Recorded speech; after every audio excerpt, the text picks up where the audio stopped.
হয়ে গেছে গুছানো গাছানো? গুছানো গাছানো হয়ে গেছে? এইগুলো গুছালাম। এইটার কিছুই ওজন হয়নি। ওইটার দিকে এইটা ওজন লাগে। জামা কাপড়ের ব্যাগ এর থেকে কি খবরে কি একটা দেখাচ্ছে? আচ্ছা দেখা। এই যেখানে গেছিল ওইখানে। ঠিক আছে, যা এইটুকু তো ওজন তো জামা কাপড়ের হতেই পারে। এইটা ওজন বলে না, এটা কি? এটা ওজন। হ্যাঁ এটা দেখলাম আকাশি না, নীল নীল আকাশি। আকাশি। তো ওইটা দুটা লুতো নিলাম আর একটা পুরান শাড়ি নিলাম।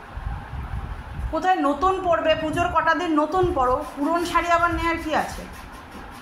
সব সকালে নতুন, দুপুরে নতুন। এই নতুন শাড়ি পরে সবসময় থাকা যায়? ঘরে কাজ করবো নাই? কি কাজ আছে ঘরে? কোনো কাজ নেই।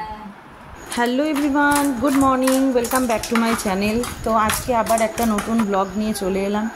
এই কদিন ব্লগ আপ ডাউন হচ্ছে ঠিকই, মানে পুজোর মধ্যে বুঝতেই পারছেন পুজোর কাজ প্রচুর থাকে, তো ওই জন্য রেগুলার ব্লগ দিতে একটু অসুবিধা হচ্ছে। মানে ব্লগ বানাচ্ছি ঠিকই, কিন্তু ওটা সময় করে এডিট করে উঠতে পারছি না, তো সেই জন্য দিতেও পারছি না। যাই হোক, একটু মানিয়ে গুছিয়ে নেবেন, কারণ নতুন নতুন শুরু করেছি, মানে সেরকমভাবে অত পাকাপোক্তও হয়নি। আর ঘরের কাজ কী বলুন তো, ঘরের কাজ ফেলে রেখে দিয়ে এইগুলো করা, মানে ওটাও একটুখানি অসুবিধাজনক হয়ে যাচ্ছে। মানে দুদিক ব্যালেন্স করতে গিয়ে আমি হাবুডুবুই খাচ্ছি এক কথায় বলতে গেলে। তো আজকে হচ্ছে মা বেলানগর যাবে, তো সেই জন্য সকালবেলা একটু তাড়াহুড়োই হলো রান্নাটায়। মানে আমার স্নান পুজো সমস্ত কিছু কমপ্লিট, এখন সবাইকে খেতে দেবো, তো ওই জন্য ফুলকপি আলু ঝিঙে দিয়ে জ্যান্ত মাছের ঝোল আর একটুখানি তেলের বড়া করেছি।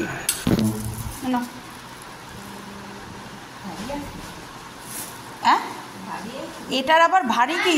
ধরো,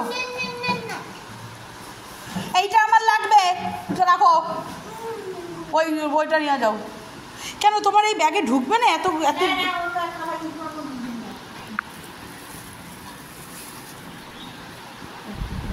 মা যাওয়ার জন্য প্রস্তুত, ব্যাগপত্রা লয়া। এই টোটো ডেকেছো? এসছে টোটো?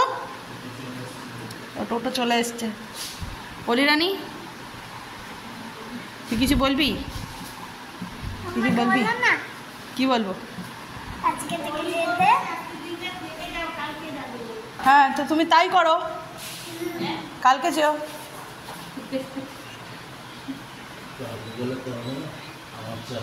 কি অবস্থা,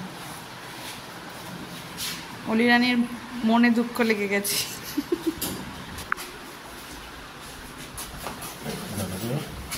ওই ব্যাগটা তুমি নিয়ে না,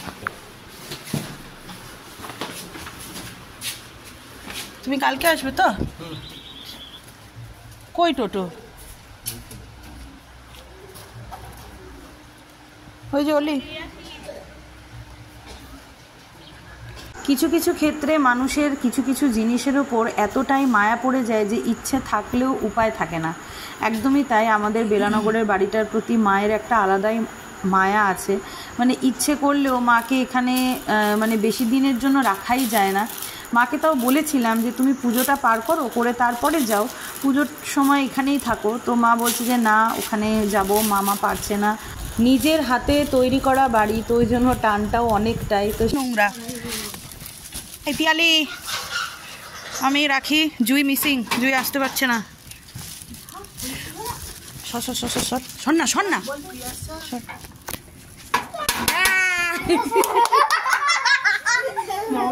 তুই বাড়িতে এরকম সেজে গুজে থাকিস? না গো, বেরিয়েছিলাম। কোথায় গেছিলি? বাড়িতে এত সুন্দর নাকি আমি ভাবলাম তোর বর বুঝি তোকে ফোন করে দিল, তোর বর ক্রস করলো আমাদের বাড়ির সামনে দিয়ে। আমরা এক্ষুনি গান করে দিতে এই চল চল চল, রাখির গল্প পরে দিচ্ছি তোকে। তুমিও ইনক্লুড হয়ে গেছো? আমি ঝগড়া করেছে রাখি আমার সাথে, গলা চুলকি। তিনটে বাচ্চা, এদিকে এদিকে এদিকে এদিকে, ধর ধর, তিনজনে ধর, তিনজনে ধর। Happy birthday, happy birthday, happy birthday, happy birthday.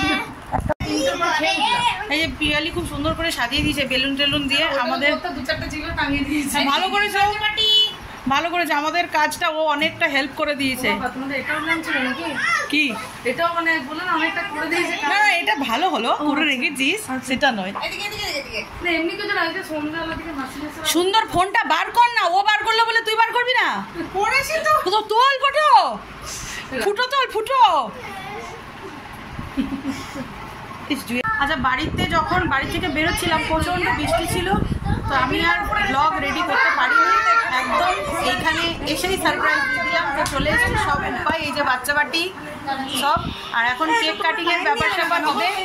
একেতেই মা চলে যাওয়াতে অলির প্রচণ্ড মনটা খারাপ হয়ে গেছিলো। তারপর এখানে ওর বান্ধবীর জন্মদিনে এসে আবার মনটা একটু ঠিক হলো। তো বলেছিলাম আগের ব্লগে না তার আগের ব্লগে গিফট কিনেছিলাম, তো আমার এক বান্ধবীর মেয়ের জন্মদিন ছিল, তো সেখানেই আজকে আমরা সবাই মিলে উপস্থিত, মানে বিনা নেমন্তন্নেই চলে গেছি সারপ্রাইজ দিতে। তো ও পুরো হকচকিয়ে গেছে, ও নিজে বুঝতে পারছে না যে কি করবে আমাদের সাথে। তো জন্মদিন পার্টিতে মানে বাচ্চার জন্মদিন ঠিকই, আমরাই সেলফি তুলতে ব্যস্ত, মানে এটাই। জন্মদিনটা কার? তোর তোর তুই বাচ্চাগুলোর মাঝখানে তুই এরো কেসি হয়ে বসে আছিস কেন? এই চল তো তোর, আমি ওটাই তো বললাম। বাহ বাহ বাহ বাহ বাহ, না থাক না থাক, আরে না থাক, এমনি বসিয়ে দে না।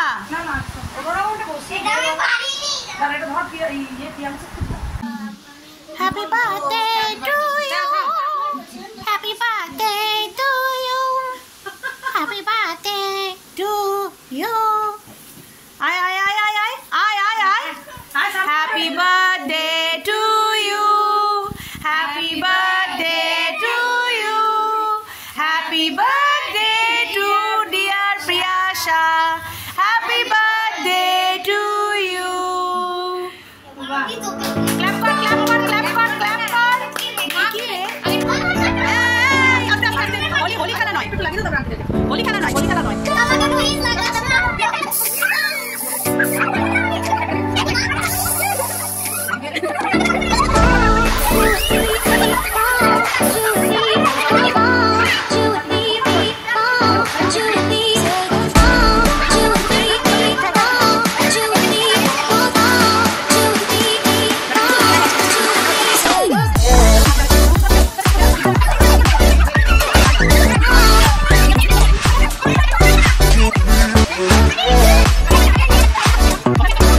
খাবার দিয়ে দিয়েছে, নান। বরকে বলছে বর চলে আসবে খেতে, দেখো এই খেতে এসছিস, খা। এই খেতে এসছিস, খা খা, খেতেই এসছি রে। খা খা। না এটা না ঘরে দিলে, বেশি দিলে না এটা ঠান্ডা হয়ে ভালো লাগবে। এই বল বল বল, কি বলছিস বল। আমাদের আমি তো সারপ্রাইজ হয়ে গেলাম, তোমাদের তো সারপ্রাইজের আদত আছে। আমরা সারপ্রাইজ হয়েছি, হ্যাঁ, তো ওই জন্য ভালোই হলো, ভালো দিনে এসেছো। না ঠিকই আছে, আমারও মাসি মেশো আসবে, তাই জন্য অ্যারেঞ্জমেন্ট একটু ছিলই, কোনো অসুবিধা নেই, ওই জন্য ভালোই হলো, তোমাদের ভাগ্যে ছিল, ওই জন্য পেয়ে গেছি। আমাদের জন্মদিনের খাবার নান নে, রাখি ঢুকা।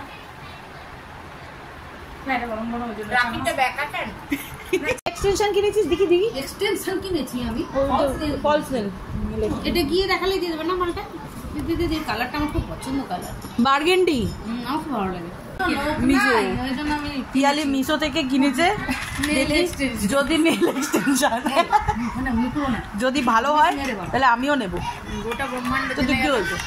পিয়ালি নেল এক্সটেনশন এক গুচ্ছ আছে। ও এইটা, আচ্ছা আচ্ছা। এইগুলো আমি কালকে এটা খুঁজছি না, কিন্তু বসে গেছে পারফেক্ট। খুলবো খুলবো। আঠা দেয়নি, আঠা হ্যাঁ দুটো দিন। এই এটা খোলে না তো।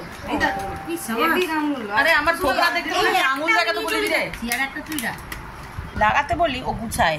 দাঁড়া দাঁড়া, এটার ভিতর একটা আছে। কি অবস্থা, গুমনাম হ্যায় কোই, উল্টা।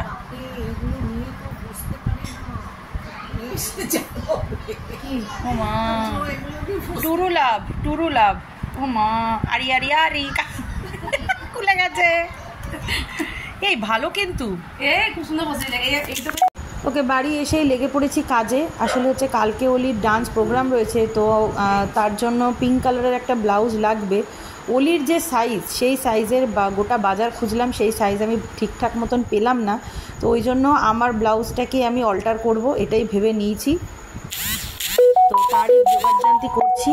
আর জন্মদিন বাড়ি থেকে এমন খাওয়া খেয়ে এসেছি, মানে ওই নানগুলো খেয়ে আমার অবস্থা ঢিলা। আর অলিকেও দিয়েছিল, আমিও খেয়েছিলাম, তো আমাদের আর রাত্রিরের খাবার আর প্রয়োজন নেই, মানে যা খেয়ে এসেছি ওতেই কমপ্লিট হয়ে গেছে। আর মিস্টার দাস তো কালকে আসবে, ওরা পৌঁছে গেছে, 7টার মধ্যে পৌঁছে গেছে।